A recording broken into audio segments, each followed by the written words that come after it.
नमस्कार, मी अविनाश जाधव, मनसे ठाणे पालघर जिल्हा अध्यक्ष। महानगरपालिकेच्या मध्ये 5 वर्षाचं ऑडिट झालं नाही अशी एक बातमी आली आणि काही कोटी रुपये महानगरपालिकेच्या ऑडिटमध्ये सापडत नाहीयेत।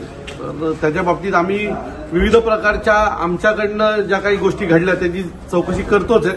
पण आज आम्ही आलो ठाण्याच्या पार्किंग प्लाझामध्ये। कोविडच्या काळामध्ये ठाणे महानगरपालिकेने काही हजारो कोटींचे टेंडर काढले आणि त्या टेंडर मधनं विकत घेतलेलं सामान याचं झालंय काय हे दाखवायला मी आज तुम्हाला इथे आलोय। तुम्ही जर इथे आलात तर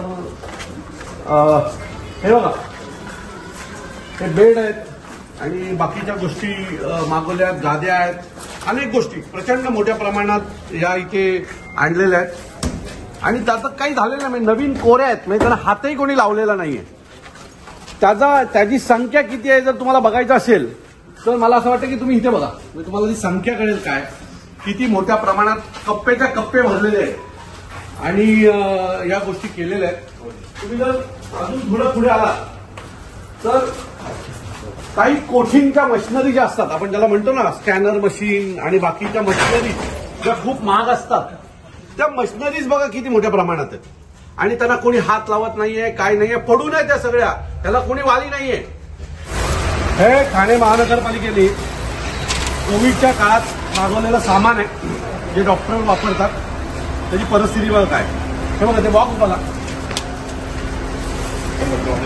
हे बघा,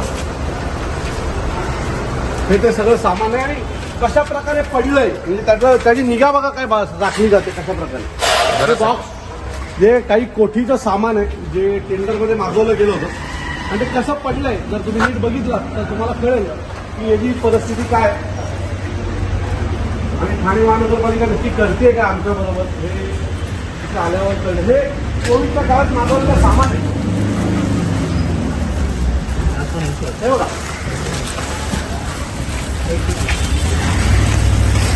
हे जर कुठल्या हॉस्पिटलला पाठवलं असतं तर काय वाईट झालं असतं। सर्व हॉस्पिटल आहे ना, पीपी किट बघा, 5-5, 7 हे असे हे पीपी किट आहेत, हे धूळ खात पडलेत बघा कसे। काही हजार कोटीचं आपण माल जे मागवलंय ते कसं पडलंय ते दाखवायला मी आज ठाणेकरांना आलेलो आहे।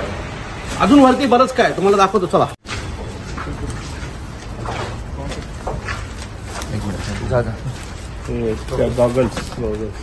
गॉगल्स आज जर तुम्ही ठाण्याच्या कळवा हॉस्पिटलला गेलात आणि कळवा हॉस्पिटलमध्ये जर तुम्ही जाऊन थांबलात तर कळवा हॉस्पिटलमध्ये आज अनेक लोक रोज मरतात, व्यवस्था नाहीये, बेड नाहीये, कुठलीच गोष्ट नाहीये आणि तरी सुद्धा मला वाटतं की आपण नवीन सामान मागवतो। आज हा काही कोटींचा सामान आहे, मी तुम्हाला लिहून देतो, हा काही कोटींचं सामान धूळखाट पडलंय आणि ठाणे महानगरपालिकेचे हॉस्पिटल जे आहेत ते बेजार आहेत। तुम्ही ठाणे महानगरपालिकेच्या हॉस्पिटलमध्ये गेलात तर गाद्या सडलेल्या आहेत, बेड सडलेले आहेत, अनेक इक्विपमेंट नाही आहेत।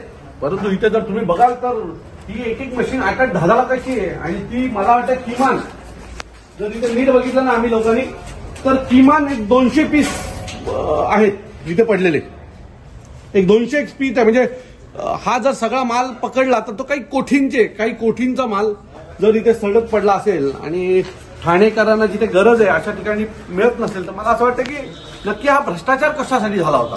म्हणजे कोऱ्या गोष्टी आहेत, म्हणजे आता वापरही 1 दिवसासाठी नाही झाला, जुन्या ज्या आहेत त्या आहेतच, पण त्याच्या व्यतिरिक्त या ज्या नवीन कोरे मटेरियल आहेत हे देखील पडलेलं आहे। मला असं वाटतं टेंडर जे काढले होते ना ते प्रॉफिटसाठी काढले होते, म्हणजे पैसा ठाणे महानगरपालिकेचा त्यावेळेला कोणी विचारायला मायबाप नव्हता, त्यामुळे पाहिजे तेवढं घेऊन ठेवलं। म्हणजे एक ही मला वाटतं हा बेड जर 2,000 रुपयाचा असेल तर यांनी 20,000 रुपयाला विकत घेतला असेल, किंवा हा बेड जर 20,000चा असेल तर हा त्यांनी 50,000 रुपयाला त्यावेळेला विकत घेऊन ठेवला असेल फक्त यांच्या प्रॉफिटसाठी। आणि आता त्या गोष्टीचा उपयोग काय होतोय तर संपूर्ण पैसे ठाणेकरांचे पाण्यात गेलेले आहेत आणि हा सगळा सामान हा पार्किंग प्लाझाच्या गोडाऊनमध्ये सडतोय। म्हणजे ठाणेकरांना विनंती आहे, आपण टॅक्सेस भरतो पण त्या टॅक्सेसचं काय होतं आपण कधी विचारायला कोणाला जात नाही। काही नगरसेवक एक काम 4 वेळा काढतात, म्हणजे जर 2022ला आमच्या पुष्कर विचारे आणि आमच्या घोडबंदरच्या टीमने एक तक्रार केली होती की अचानक एक रस्त्यावर हे उभं केलं, सेंटर उभा केलं, हा, आणि अचानक पुढच्या महिन्यात तिथे ते काढलं आणि दुसरं काहीतरी बनवलं। म्हणजे सुरुवातीला 8-10 लाखाचा खर्च करायचा, ते काढायचं, मग परत काहीतरी करायचं, असं करून आपल्या ठाणेकरांच्या पैशाची वाट लागते. आवश्यक असलेला पाण्याचा धरण होत नाहीये, विजेचा प्रश्न तसाच प्रलंबित आहे, कचऱ्याचा प्रश्न प्रलंबित आहे. सगळ्या गोष्टी ज्या महत्वाच्या गोष्टी आहेत त्या तशाच पडल्यात. पण ठाणेकरांच्या पैशावर फक्त टेंडर काढून मजा मारायचं काम हे काही लोक करतायत. ठाणेकरांनी याच्याकडे लक्ष देऊन पाहिलं पाहिजे असं मला वाटतंय. बघा, आम्ही फक्त बोंबलतो. जर ठाणेकरांनी जर पाठिंबा दिला ना तर या सगळ्यांचा भांडाफोड आम्ही नक्की करू. तुर्तास थांबतो. जय हिंद, जय महाराष्ट्र.